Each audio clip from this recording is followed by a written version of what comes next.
The first time women set foot in Lambeth Refuge, some of them are still wearing pajamas. Often they arrive with their children.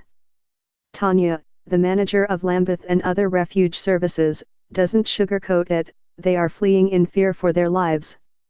Refuge has been helping domestic violence victims in Lambeth for over a decade. Right now, there are 15 women and 12 children housed across 3 locations. It means they're full to capacity for December. As Tania puts it, a space is like gold dust. If you have been affected or work in a refuge, you can tell us about your experiences using our encrypted form, or by sending your pictures and videos to The Guardian securely via WhatsApp by adding the contact +44 0 7867825056. Your stories will help our journalists have a more complete picture of these events, and we will use some of them in our reporting. Look around, and the staff have done all they can to create a welcoming place for Christmas.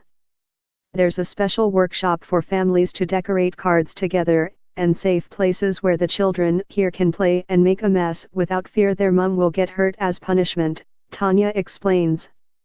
This is a time for family, isn't it? A woman has to be in dire fear to come here, particularly at Christmas.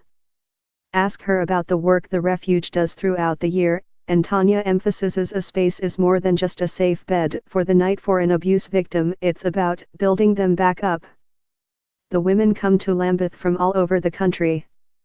The central tenet is placing a woman where she's safe and she won't be found, which means many find themselves in London with no possessions, no support network, and no knowledge of the area they are in. Each woman receives her own emergency toiletries, as well as clothes to get her through. There's a welcome pack to the area, even local bus timetables. Everyone has a designated key worker to plan a future, help with education or job searches and long-term safe accommodation, and new schools for their children. This all costs money, and in a climate of squeezed council budgets, it's money that's being pulled fast. Since 2011, Refuge has had cuts to 80% of its services. While the wider fabric of community safety nets children's centers, libraries, or legal aid centers fall victim to austerity, Refuge figures show local authorities are reducing funding for domestic violence refuges on average by about 30%. For Lambeth, that shoots up to 50%.